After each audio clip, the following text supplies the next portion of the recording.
we're experiencing a few technological difficulties here. That is not surprising. We are in the deep bush, 3.5 million hectares, not a lot of technical stores in the area, and so I'm sure Eugene is rushing around frantically trying to fix whatever the problem is. I'm not hearing a great deal at the moment.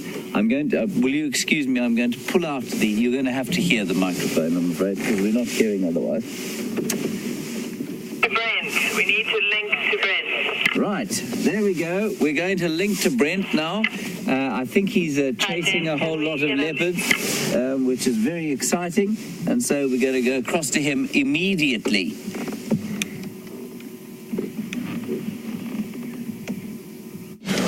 Welcome back, guys. As I said, we were tracking Shadow and a cub earlier, and Shadow's tracks veered off, heading more west and out of our Traverse area, and we passed another vehicle from Arathusa, and he said there were lion tracks crossing into our side, so I went quickly to look at the lion tracks, and then we hadn't even gone 5 minutes, and Sean called me back and said, oh no, with Shadow's cubs just popped up on the road behind you.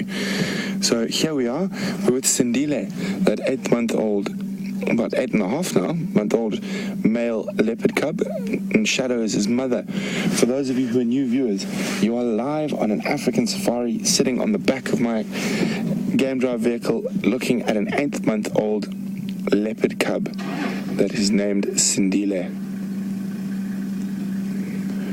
So quite often, his mother will leave him, and then in an area while she goes off to hunt, because at this age he can be quite a hindrance on the hunts and chase away the animals that she's trying to catch. He will do quite a lot of little hunts by himself while he's away from his mother. Squirrels and dwarf mongoose and maybe francolin or guinea fowl, and all that's honing his hunting skills for when he becomes independent.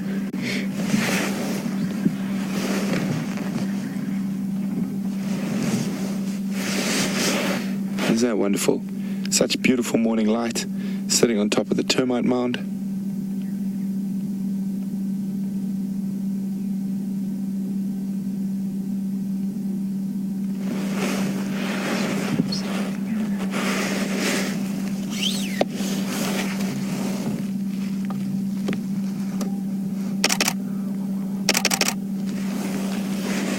So that trick is just me taking a few pictures. Looks like a very, very comfortable young leopard, the way he's lying at the moment.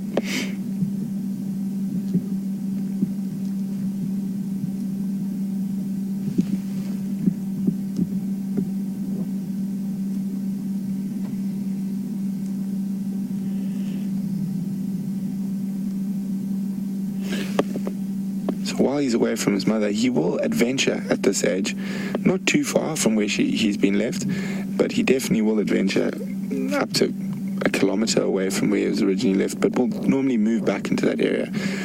But from the tracks we found this morning, I would say he was only left in this area either last night or early this morning.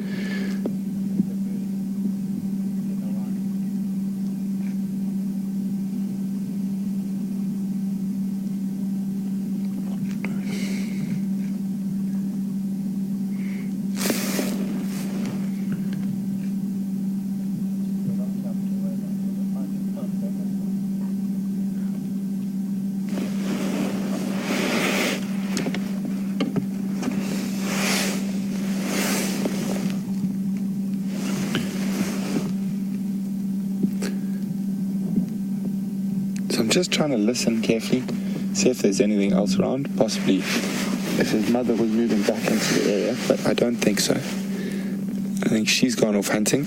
We had her tracks probably about 500 meters from here, heading sort of northwest.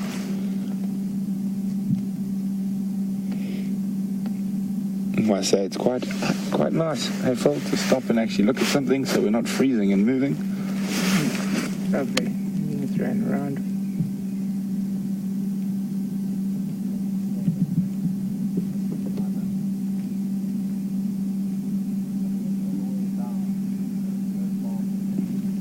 You can see that white tip to the tail there. And that is a following mechanism in leopards. They're able, especially with female leopards, so the youngsters are able to follow the mother through thick bush. It stands out incredibly because if you're directly behind a leopard, the base on the bottom of that is so much whiter than the rest, and it doesn't have those wonderful rosettes to break up the line.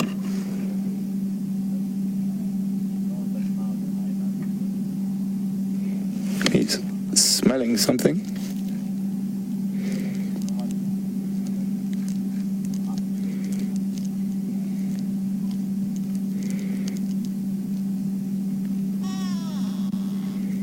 And here a grey go-away bird, I think has just spotted him on top of that termite mound.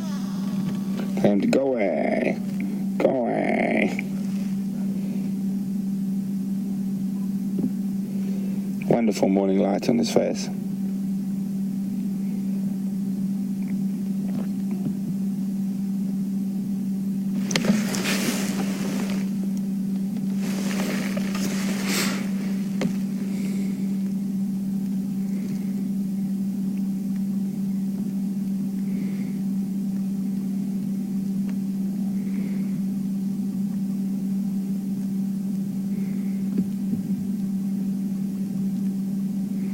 So, as I said, if you are new, we are live and we are interactive, so you are able to ask us questions about what we're seeing in the bush, and you can do that by emailing us at questions@wildearth.tv, or you can just use the hashtag SafariLive on Twitter.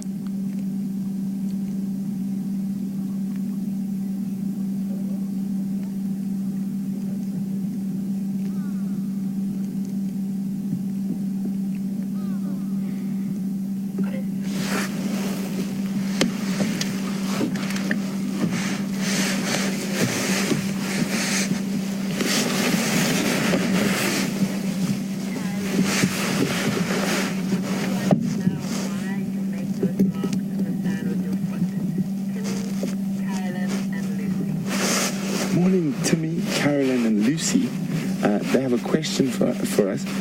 When I was off the vehicle tracking, they noticed that I draw a line behind the track with my boot in the sand, and there's a reason for this.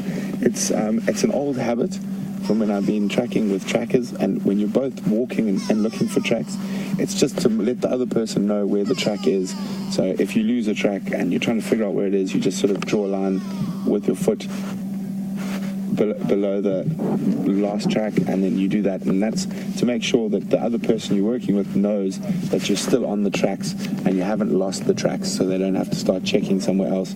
Quite often, if you work tracking as pair, two of you will check different paths or different areas. So, and quite often, if you notice, leopard and lion will meander a bit across the roads, and that's so the tracks will move from side to side.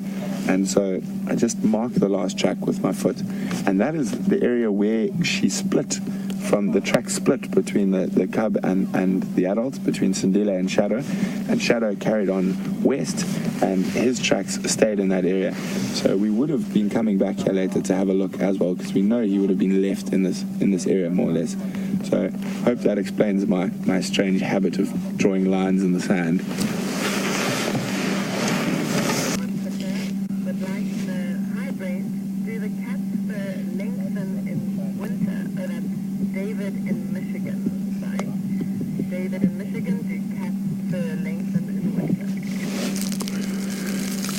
Morning, David from Michigan. Welcome on the Sunrise Safari.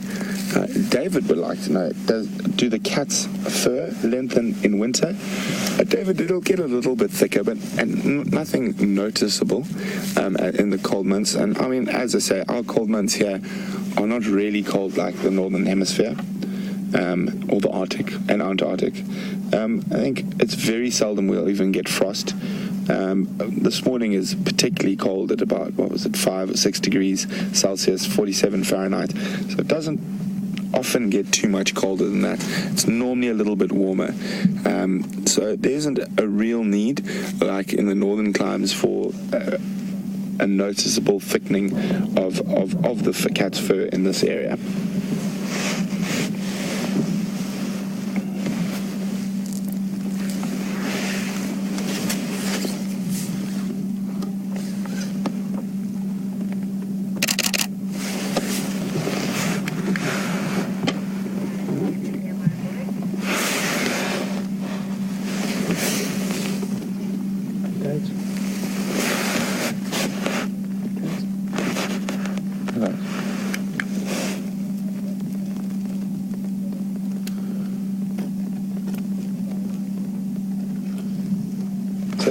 probably, since he's been left, he's done a little bit of exploring around the area. He might do some more exploring because it is a cool morning, but he's probably been exploring for a while, and now he's resting on the termite mound.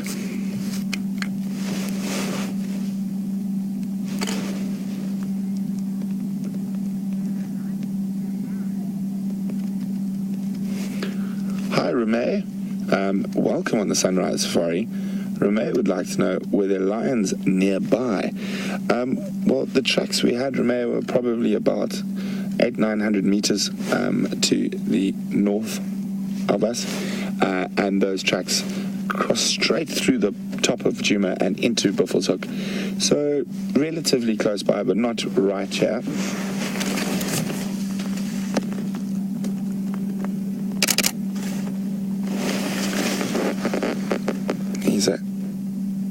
He does seem to have quite an attitude to him, this young male, almost nonchalant.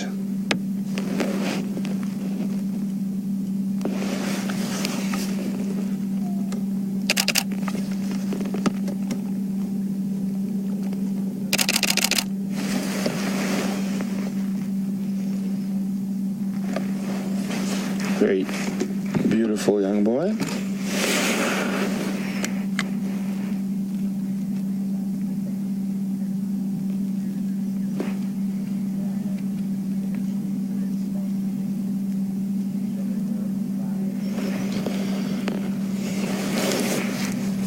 Anna Marie, who's tweeting us this morning.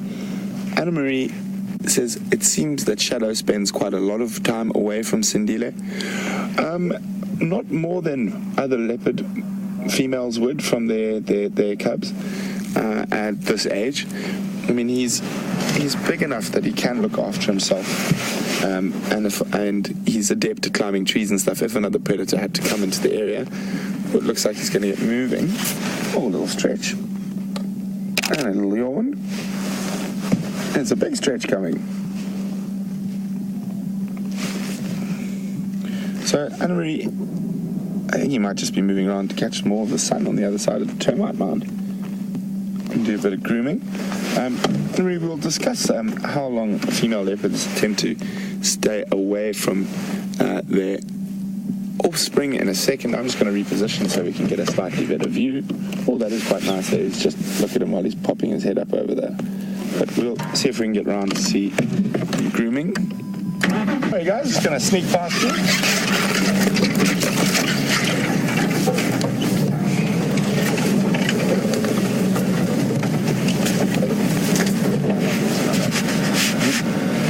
Is that okay?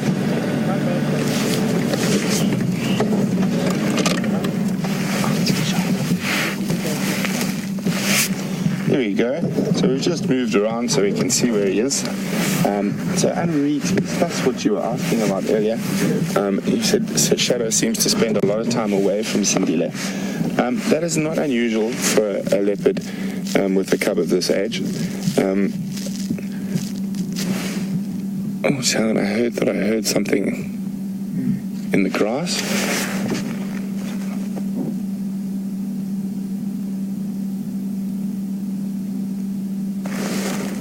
I think it's a Franklin scurrying around in the leaf litter.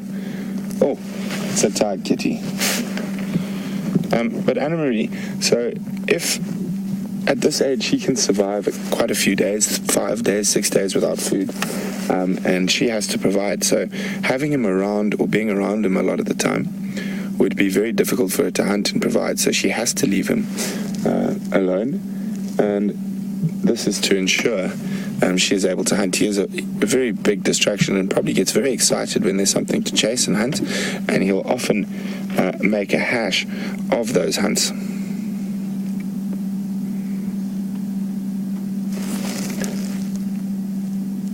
And you can see, even though he's sleeping like that now, watch his ears, he's still listening to what's going on, and hopefully he would hear before another predator would approach.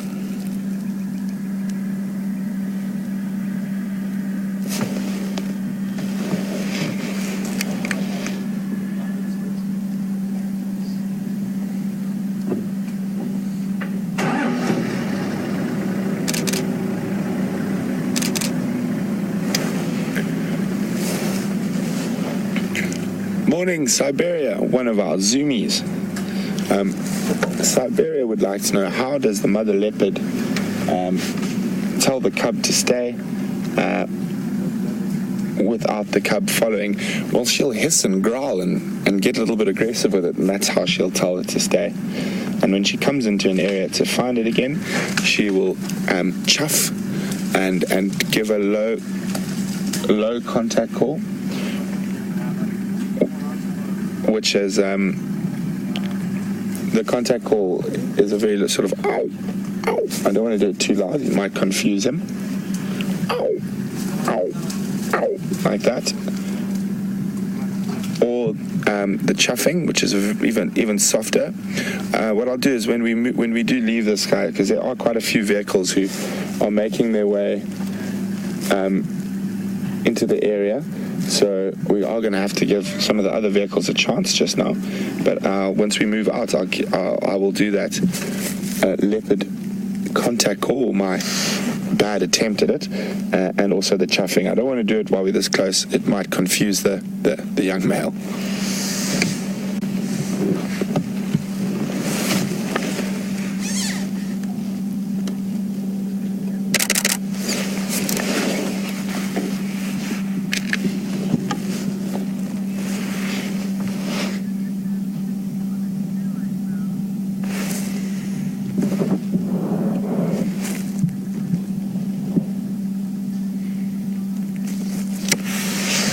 Morning, Jean from Los Angeles. Jean was wondering whether this leopard was sitting on a termite mound, and does that termite mound put out heat? He is sitting on a termite mound. I don't think this is an active termite mound, so I don't think there's any heat coming up from it. You see all the grass, and I just think he's using it because it's a slightly elevated position, which gives him a better view if there is another predator or anything coming in his direction.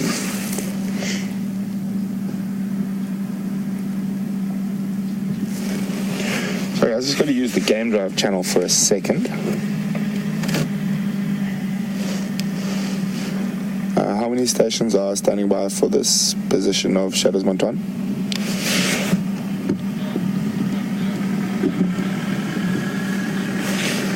Copy, thanks very much.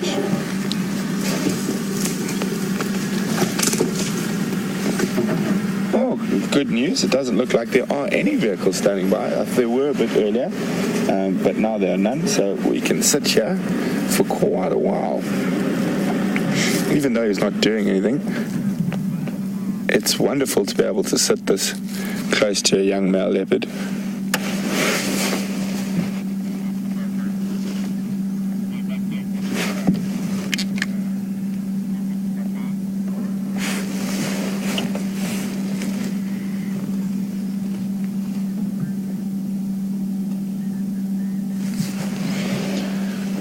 Hi, Amanda from Pittsburgh.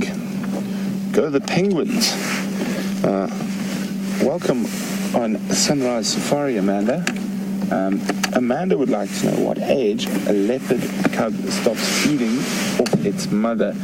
Now, I'm assuming, Amanda, you mean when he stops taking kills from his mother. Well, Amanda, it varies depending on individual leopards and also on the sex of the leopards. Females generally become independent from their mothers at a much younger age. I've seen females come independent at 9-10 months, so not much older than this leopard is at the moment. But males generally will hang around for about 18 months to 24 months. But normally the females will start pushing them off anything from around 15-16 months. But I have seen male leopards who've stayed with their mum for nearly 2.5 years. So it all depends on the individual. And it'll be interesting to see as we watch this guy and whether he's going to be one of the ones who really doesn't want to leave his mommy, a real mommy's boy, or one of the ones that becomes independent quite quickly.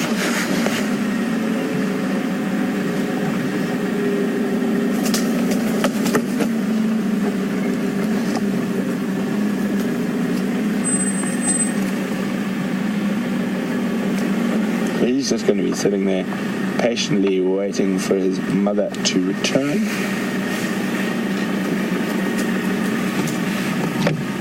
hopefully with the news of a fresh meat.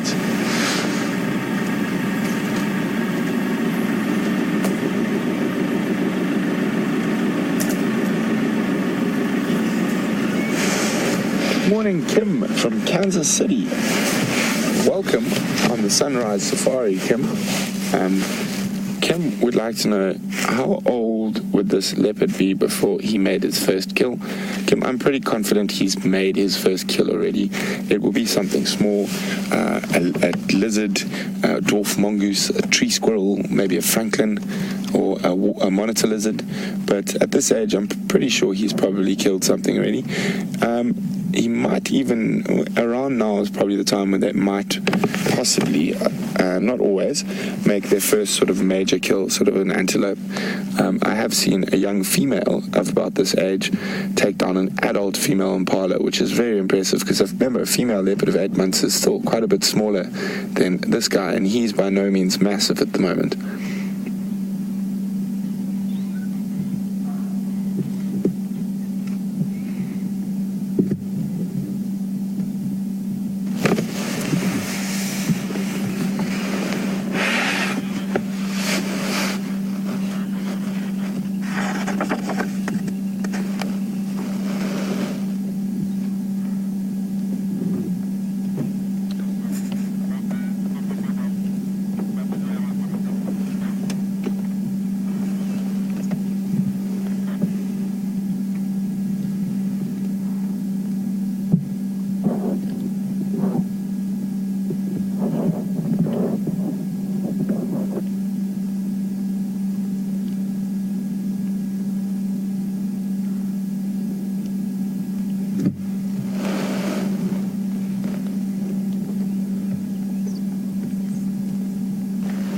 Quite interesting with leopards, weaning off mother's milk starts quite early. The earliest recorded that I've heard of is 42 days. The mother's already started trying to wean the cub by regurgitating meat, and so at about a month they're already starting to be weaned.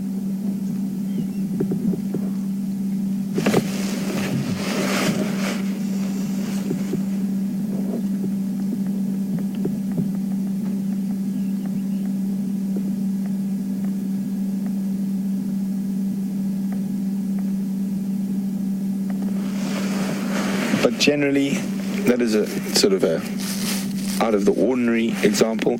Normally weaning starts at around 3 to 4 months.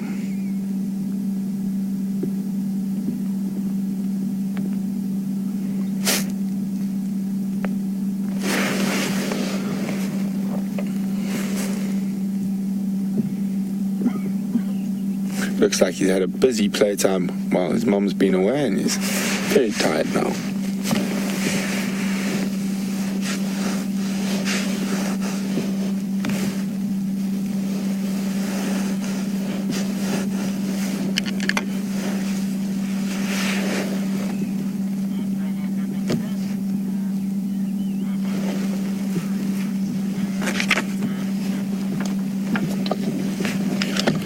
Hi, Brenda from Virginia. Brenda would like to know about Sindile's spot pattern. How many does he have? She says she counted 5 on his right side. Brenda, as far as I can remember, he's got a 3-3 spot pattern, and I'll show it to you now.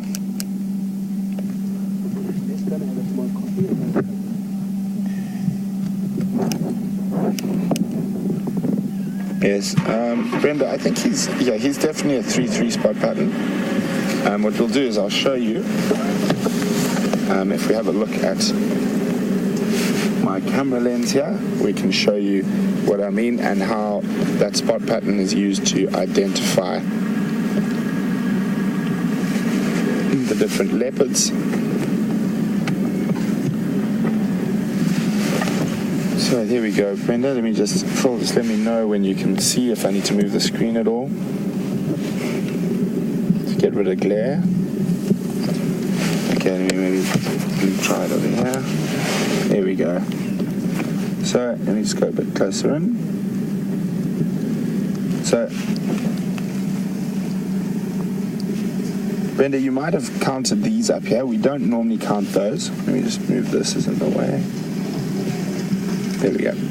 So there is the last line of whiskers, and that is the spot. So, I mean, if you could, that's 1, 2, 3 prominent spots there. And if we go across to the other side, again, there's the last line.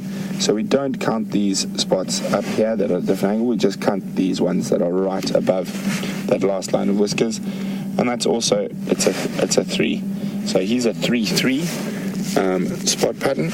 We're going to move a little bit so we can change the angle, see if we can get a shot of that very sweet face while he sleeps. Something interesting might happen, or Shadow might come back, or he might decide to start chasing something. In the meantime, we're going to cross across to Commander Bond, see what he's been up to this morning, and we'll be back with you and with Sindile a little later.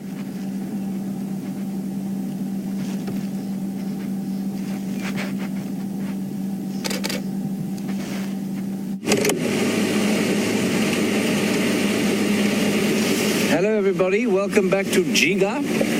Scott and I, in our very manly way, have changed the tyre like mechanics, and we're now moving towards Buffels Hook Waterhole, where we're hoping to find a great plethora of animals, teeming herds, but we'll see. It is quite a chilly morning, and so whether there's anything thirsty or not, I'm not sure.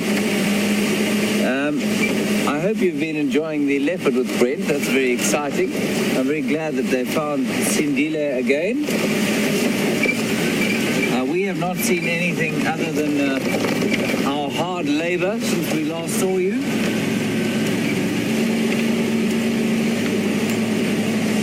Here we are at the waterhole.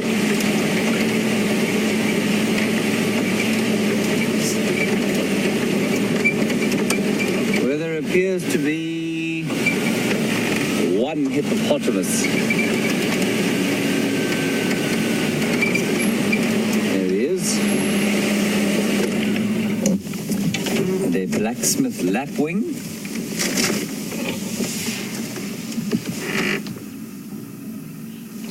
That old hippo is a very welcome guarantee at this waterhole. He seems to be here most of the time, which is great for us. Possibly not so great for him. He's probably a bit lonely. Poor fella. So on a cold morning like this, not a lot will probably come down to drink until it's a bit later in the day.